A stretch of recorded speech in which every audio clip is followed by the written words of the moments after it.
इस वीडियो में मैंने नंबर सिस्टम के कुछ ऐसे क्वेश्चन को डिस्कस किया है जो अक्सर पेपर में पूछे जाते हैं और इन क्वेश्चन को मैंने बहुत अच्छे कॉन्सेप्ट से समझाया है। और मेरी इस वीडियो को पूरा देखो, हो सकता है कोई क्वेश्चन इन्हीं में से आपके पेपर में आ जाए। और साथ ही साथ मेरे चैनल को सब्सक्राइब कर दीजिए ऐसी और दूसरी वीडियोज़ के लिए। तो चलिए स्टार्ट करते हैं।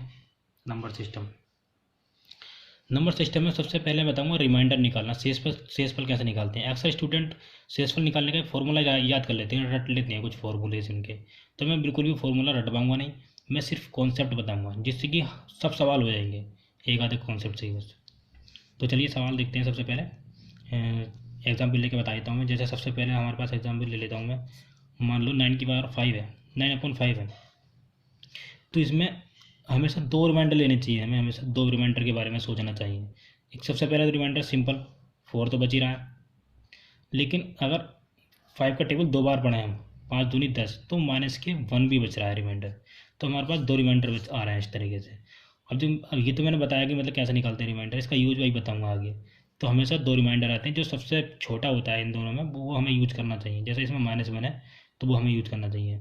दरअसल रिमाइंडर 4 ही आएगा इसमें भी, क्योंकि हम अगर -1 लेते हैं तो 5 में से घटा देंगे तो कितना आ जाएगा, 4 आ जाएगा। 5 - 4, वो 5 - 1 बराबर 4 आ जाएगा। और इधर भी 4 आ रहा था, तो रिमाइंडर एक ही आता है 4 मतलब।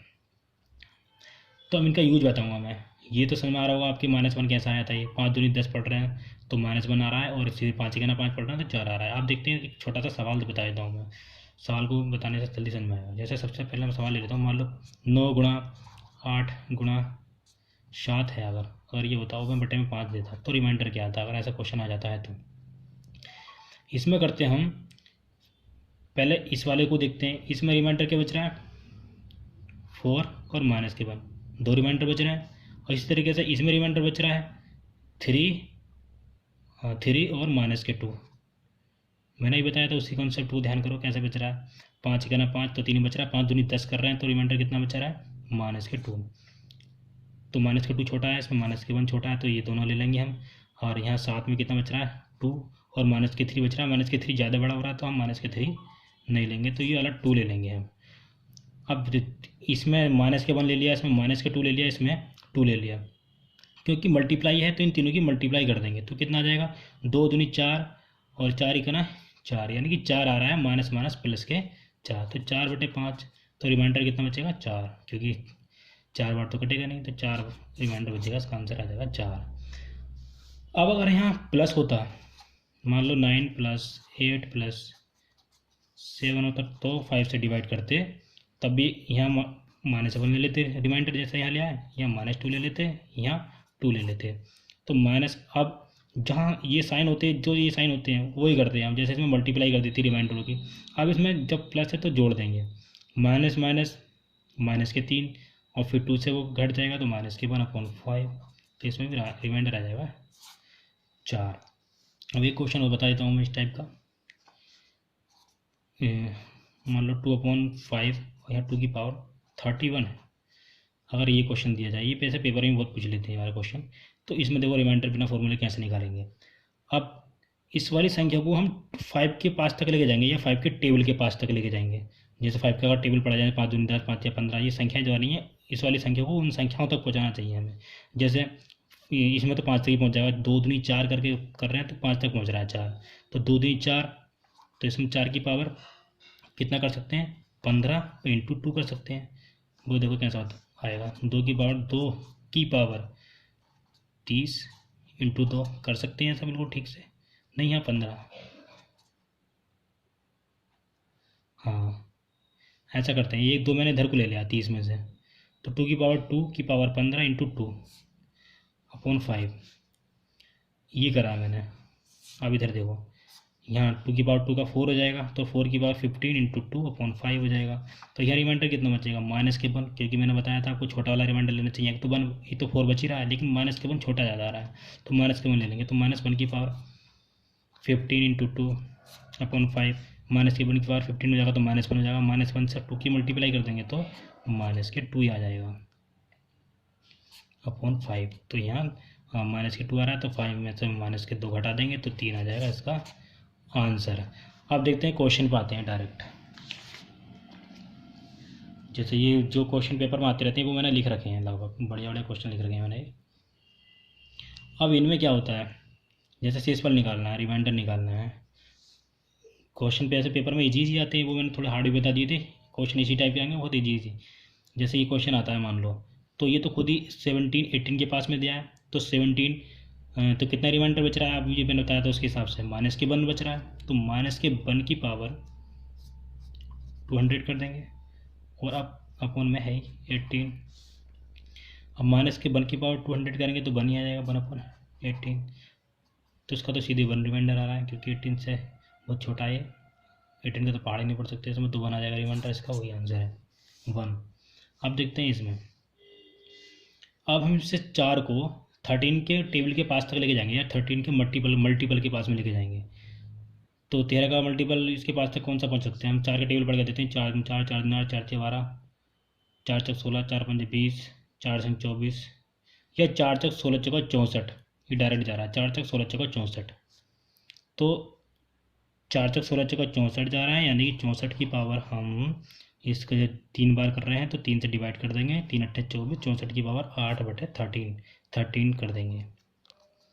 अब देखो यहाँ 13 पंजे 65 होता है, तो 65 से 1 कम है ये, तो रिमाइंडर कितना बच रहा है, माइनस के 1 की पावर 8/13। ऐसे तोड़ लेते हैं हम और छोटा कर दिया हमने। अब इसके बाद माइनस के 1 बचा, और माइनस 1 की पावर 8 है, तो माइनस के 1 की पावर 8 है, तो यहाँ तो 1 बचेगा ही, क्योंकि पावर पॉजिटिव है, वो पावर सेम है तो पॉजिटिव ही आ जाएगी, तो 13, तो इसमें भी 1 आ जाएगा रिमाइंडर। अब देखो ये क्वेश्चन बहुत ज़्यादा इंपॉर्टेंट है, ये अक्सर पेपर में पूछते रहते हैं, तो ये तो बहुत सिंपल भी है, फॉर्मूले से करने की जरूरत नहीं है। 68 है, 68 है, 68 को अगर 67 को 68 से डिवाइड करेंगे तो कितना बचेगा रिमाइंडर, माइनस के 1। माइनस के 1 की पावर जब 67 करेंगे तो माइनस के 1 ही आ जाएगा, तो यहाँ माइनस के 1 आ जाएगा, प्लस के 67/68। तो माइनस के 1 इसमें से घटा देंगे, कितना बचेगा 66/68, तो 66 ही आ जाएगा, क्योंकि छोटा है 68 से। अब देखते हैं ये वाला क्वेश्चन। किसी संख्या को 342 से भाग देने पर शेषफल 47 प्राप्त होता है, इस संख्या को 18 से भाग देने पर कितना शेषफल प्राप्त होगा। देखो इस वाली संख्या से इसमें कोई मतलब नहीं रहता, इस वाली से जो शेषफल बचता है ना, ये क्वेश्चन को याद कर लो, इस टाइप का पैटर्न याद कर लो, आता रहता है ऐसा क्वेश्चन। तो पहली बार भाग कर रहे हैं तो 47 शेषफल बच रहा है, तो जो पहले जो शेषफल बचता है उसी को हम ये बाद वाली संख्या से डिवाइड कर देते हैं। जैसे 47 शेषफल बच रहा था, यहाँ 18 से डिवाइड कर देंगे, तो जो शेषफल आएगा वही आंसर होगा इसका। 18 दूनी 36, 36 से 47 में 36 घटा देंगे तो 11 बचेगा, 11 हमारा रिमाइंडर होगा आंसर इसका। और देखो इसमें इकाई का अंक पूछ लिया जाता है, ऐसा क्वेश्चन है, इकाई का अंक बताने का मैं सबको ठीक से बता देता हूँ कैसे निकालते हैं। जैसे 3 की पावर 57 है, इकाई का अंक मतलब लास्ट वाला अंक निकालना। 3 की पावर 57 है, तो हम इसे जो पावर में होता है 4 से डिवाइड करते हैं। हर कोई से क्वेश्चन में चाहे 3 की पावर हो चाहे किसी की पावर हो, जो पावर होती है उसे 4 से डिवाइड करते हैं, जो रिमाइंडर होता है उसमें तो वो 3 की पावर कर देते हैं, या जो यहाँ संख्या दी होती है उसकी पावर कर देते हैं। अब जैसे यहाँ 4 से डिवाइड करेंगे इसमें तो कितना बचेगा, 4 से 56 कट जाता है 4 से, तो रिमाइंडर कितना बचेगा 1, तो 3 की पावर 1 आ जाएगा रिमाइंडर निकालने के लिए। तो 3 की पावर 1 करेंगे तो 3 ही आ जाएगा। और यहाँ क्या रिमाइंडर बचेगा, यहाँ तो 6 में, और हाँ एक बात याद रखो, 6 की पावर कितनी भी हो उसका रिमाइंडर हमेशा, वो उसका इकाई का अंक हमेशा 1 ही आता है 6, तो यहाँ 6 ही कर देंगे। आप करके देख लो, 6 छंग 36 छंग 216, सब में 6 आ रहा है लास्ट में। और ये 7 की पावर 63 है, तो ये 60 तो कट जाता है 4 से डिवाइड करेंगे तो 3 रिमाइंडर बचेगा, 4 से डिवाइड करेंगे तो 7 की पावर 3 कर देंगे। देखो 6 3 18, यहाँ कितना बच रहा है रिमाइंडर, 7 7 49, 7 7 49, और 9 को फिर 3 से डिवाइड कर देंगे, वो 7 से 7 9 63, 3 आ जाएगा यहाँ पर रिमाइंडर। तो यहाँ 3 गुणा 6 गुणा 3, यहाँ रिमाइंडर आ गया 3 3 9 9, 3 3 9 और 6 9 54, तो रिमाइंडर आ जाएगा हमारे पास 4। वैसे इजी क्वेश्चन था, आप खुद भी करके देख सकते हैं। अब हम पहुँचते हैं दूसरे क्वेश्चन पे। अब देखते हैं इन क्वेश्चंस को, ये भी दोनों वैसे सेम है, बस साइन में थोड़ा चेंज है। मैं बताता हूँ कैसे करते हैं इनको। ये दिया है एक तरीके से पूरा सवाल है, अगर हम इन्हें इसे ए मान लें उसे बी मान लें तो यहाँ भी ए, यहाँ भी बी, यहाँ ए, ये ए दोनों की वैल्यू हो जाएगी, यहाँ भी हो जाएगी, क्योंकि ये 856 और 167 ही दिया पूरे क्वेश्चन में। अगर हम इन दोनों की जगह ए और बी रखते हैं तो हमारे पास देखो क्या प्राप्त होगा, ए प्लस बी का होल स्क्वायर। सवाल को देख लो पहले ठीक से, यहाँ ये प्लस में दिया है, प्लस ये माइनस में दिया है, दोनों का स्क्वायर कर दिया है, और यहाँ इसकी और इसकी मल्टीप्लाई करके प्लस इसकी और वो लास्ट वाले की दोनों की मल्टीप्लाई करके यहाँ लिख दिया।